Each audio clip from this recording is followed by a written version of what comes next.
Bonjour les jeunes, je vous avais donné un cuisinière à faire, c'était la première fois que je vous proposais un quiz sur cette application de Canopé.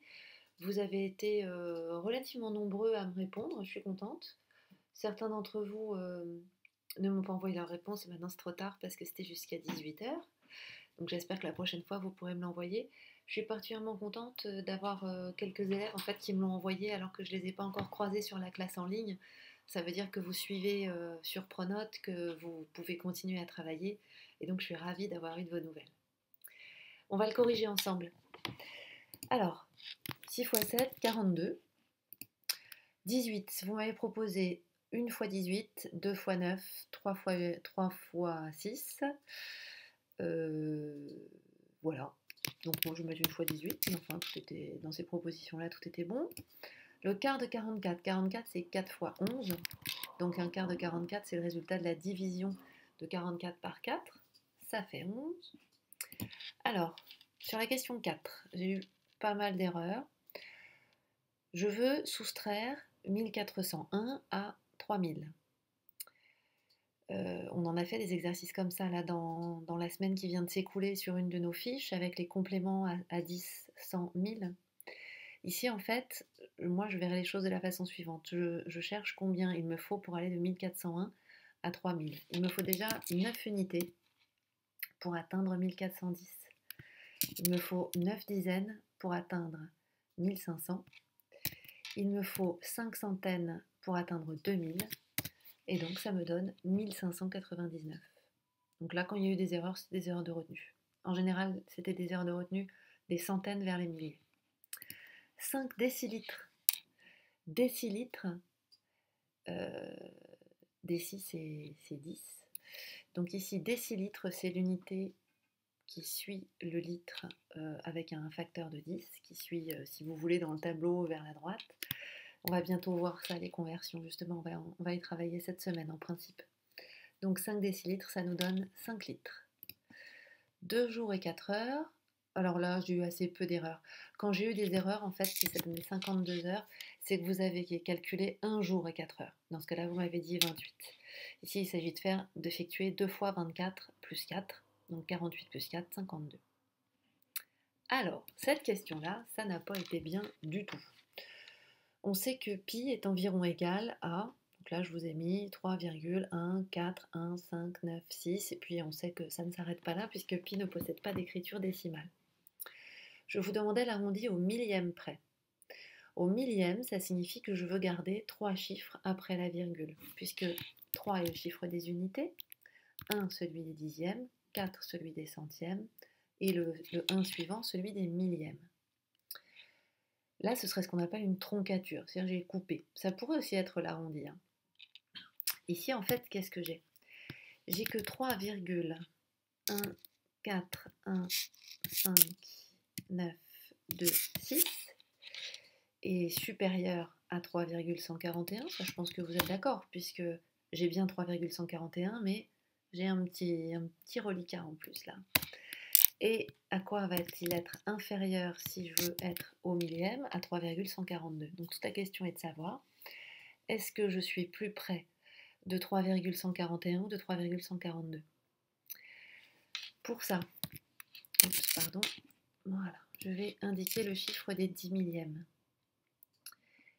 Ici, qu'avons-nous? Nous avons en fait, voilà, l'équivalent de ça. Donc ça c'est vrai, hein. Donc en fait, ça en revient à la question suivante. 15, est-ce que c'est plus près de 10 ou de 20? Alors évidemment, vous voyez ça comme étant au milieu. Je comprends bien que vous voyez ça comme étant au milieu. Sauf qu'en fait, j'ai 10, 11, 12, 13, 14 qui sont plus près de 10, 15, 16, 17, 18, 19 qui sont en fait plus près de 20. Autrement dit, quand j'ai un 5 comme chiffre significatif qui est celui qui m'indique comment je vais donner ma valeur approchée, eh bien je dois arrondir, donner une valeur approchée par excès, c'est-à-dire donner la plus grande version du nombre qui encadre. Ici, la réponse était donc 3,142. La 8, ça vous avez été assez fort là-dessus. 10 nounours en guimauve coûte 4 euros. 15 nounours en guimauve, bah c'est 10 nounours plus la moitié de 10 nounours. Donc je payais 4 euros plus la moitié de 4 euros. 4 plus 2, 6 euros. 25% de 44, nous avons déjà vu passer cette question-là, parce que 25% c'est un quart. Donc je réutilise mon 11. Ici j'ai aussi eu pas mal d'erreurs. Alors en particulier j'ai eu une erreur très intéressante, ce que je marque est faux.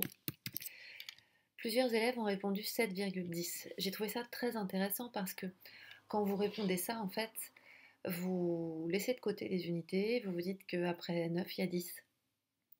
Mais 7,10, c'est un nombre qui est plus petit que 7,9, parce que 7,9, c'est comme 7,90. C'est donc 7 et 9 dixièmes, ou si vous préférez, 7 et 90 centièmes. Ou encore 790 centièmes.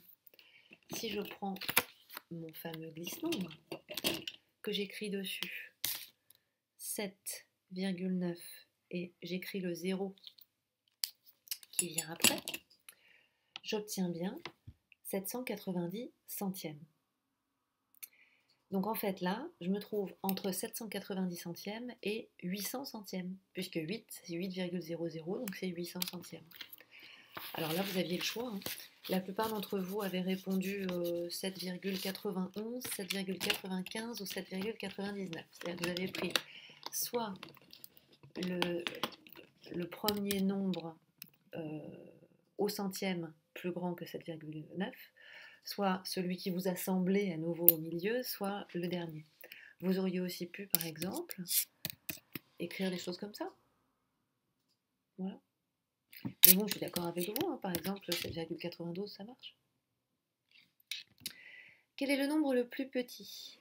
Alors, 5 dixièmes, 50 dixièmes. Alors, 50 dixièmes et 5 dixièmes, en fait, hein, c'est pas le même nombre.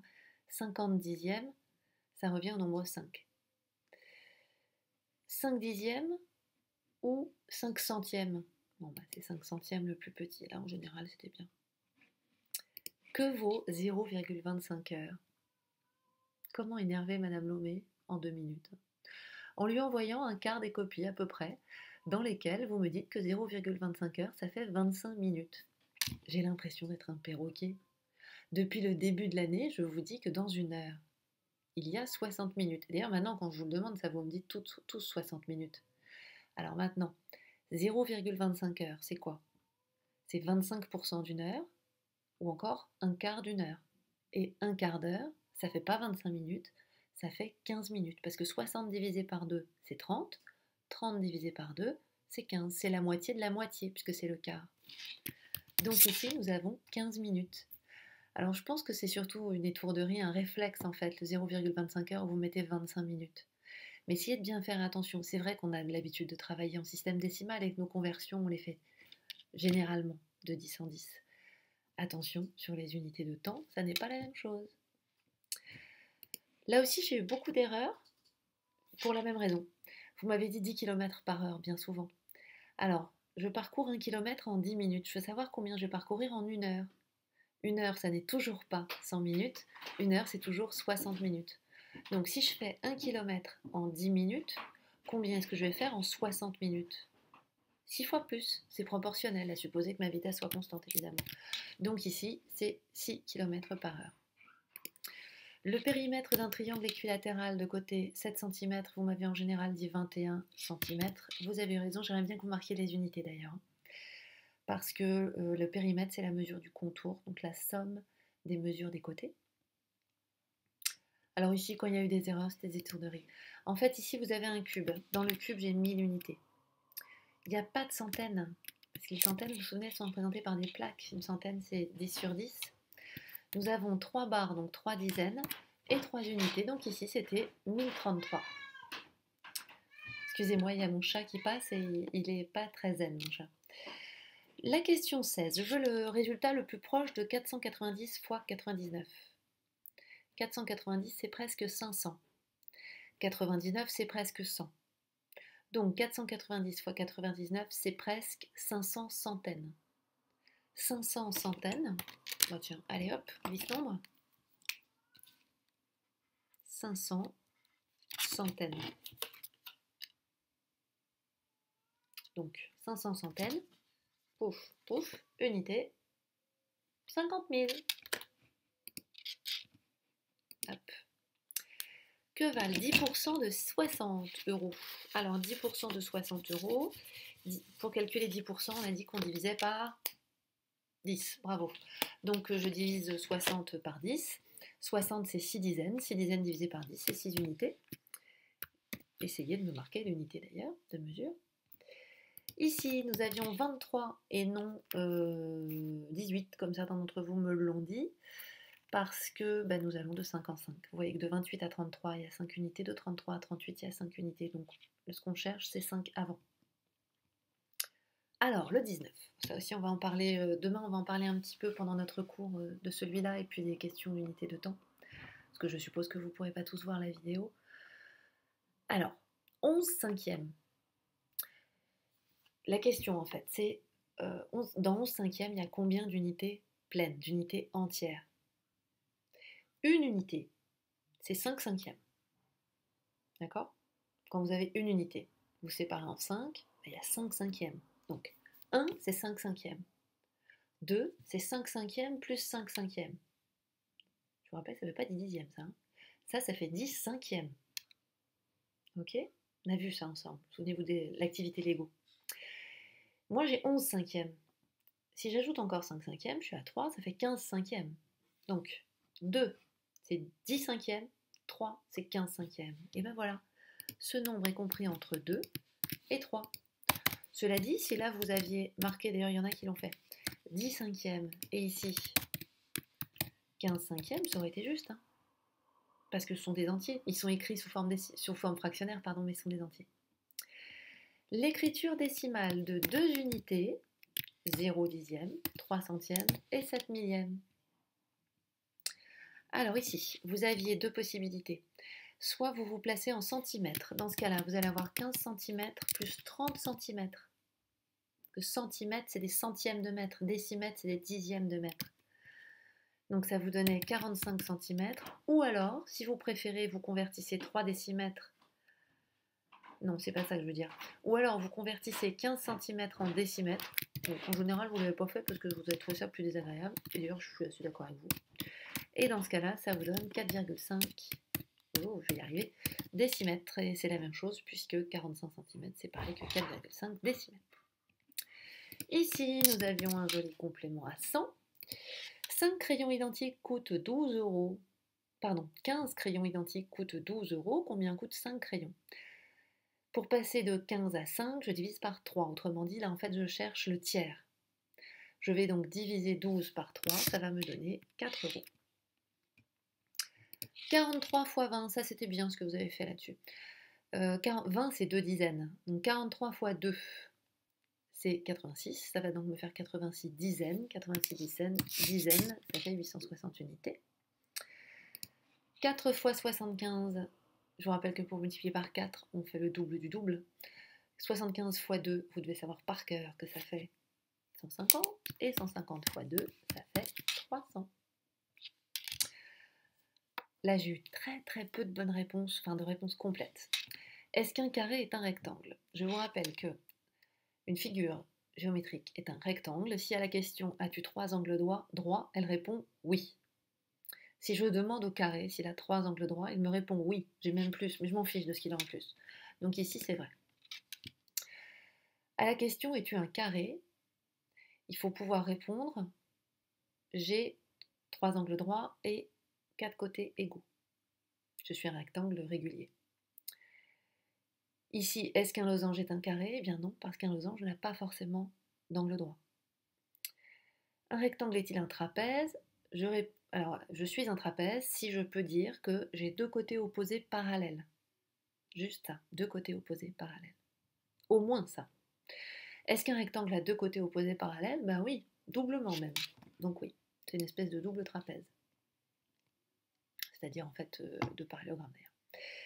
Je regarde un film qui dure 2h35, il reste 57 minutes. Alors non, je regarde pas ce film depuis 59 heures. Non. Je regarde ce film depuis combien de temps? Donc là, en fait, la question, c'est si j'enlève 57 minutes à 2h35, ça me donne quoi? Alors moi, voilà comment je ferais. Je me dirais, ben, je vais enlever 1 heure à 2h35, ça me fait 1h35. Mais en enlevant 1 heure, j'ai enlevé 3 minutes de trop. Parce que pour aller de 57 minutes à 1 heure, il y a 3 minutes. Donc en fait, je regarde ce film depuis 1h35 plus 3, 38. Faut que vous pensiez à faire des étapes en fait, hein, plutôt que de la bidouille. Rationalisez ce que vous faites. 316, le chiffre des unités est 6, donc il est divisible par 2. 3 plus 1, 4, 4 plus 1, 6, 10. 10 n'est pas dans la table de 3, donc il n'est pas divisible par 3. Et pour 8, eh bien, en fait, je me suis désolée, c'était un peu une erreur de ma part, je voulais mettre par 4. Par 4, ça aurait été vrai d'ailleurs. Par 8, nous n'avons pas vu le critère. Ici, si vous vous posez la question, il faut essayer de diviser dans votre tête, ou alors vous divisez par 2, puis par 2, puis par 2, puisque 8, c'est 2 fois 2 fois 2. Donc 316 divisé par 2, ça fait 150 plus 8, donc ça fait 158. 158 divisé par 2, eh bien ça vous donne un nombre impair. Parce que 150 divisé par 2 va vous donner un nombre impair, vous ajoutez 4, ça ne marche pas. Donc il n'était pas divisible par 8. La prochaine fois, je ne ferai pas la bêtise, je vous mettrai par 4. Où placer ce nombre? Et bien là, je suis admirative parce que je pensais que vous n'alliez pas répondre, parce que c'était un peu ouvert comme question. Enfin, je pensais que ça allait vous déstabiliser, et en fait, pas beaucoup. Vous avez massivement répondu, et en plus bien, et ça, je suis contente. Le nombre 4 que je vois ici, si je l'écris sous forme de fraction sur 6, ça va me donner quoi? Ben 1, c'est 6 sur 6. Donc 6 sur 6, 12 sur 6, 18 sur 6, 24 sur 6. Donc 4, c'est 24 sixièmes. Là, je dois placer 22 sixièmes. Donc 22 sixièmes. Certains m'ont mis 2 crans avant le 4. Ok. D'autres m'ont mis 2 tirets avant le 4, 2 ponts avant le 4, etc. J'ai bien compris que ça, vous saviez le faire à ce moment-là. Et la dernière question. Alors ici, j'ai combien de petits carrés en tout? J'ai 4 lignes et 4 colonnes, 4 x 4, 16. Et j'en ai 4 plus 4 plus 2, 10 de colorés. Donc la réponse que j'ai massivement eue, c'est 10 sur 16. Certains d'entre vous, un assez grand nombre d'ailleurs, l'ont simplifié avec 5 huitièmes. Vous êtes relativement nombreux, enfin quelques-uns, on va avoir dit 75%. 75%, c'est 3 quarts. 3 quarts, si vous le considérez en ligne par exemple, et vous pourriez le considérer en colonne, ça voudrait dire que j'ai 3 lignes entières colorées.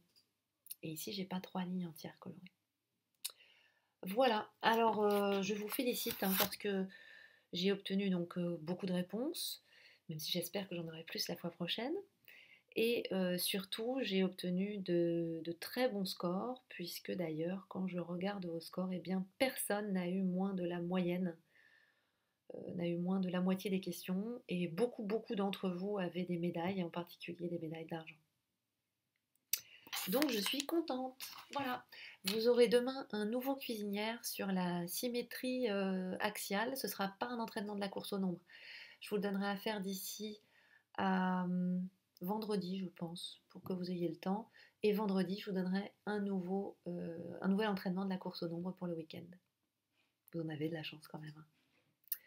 Allez, à demain les loulous.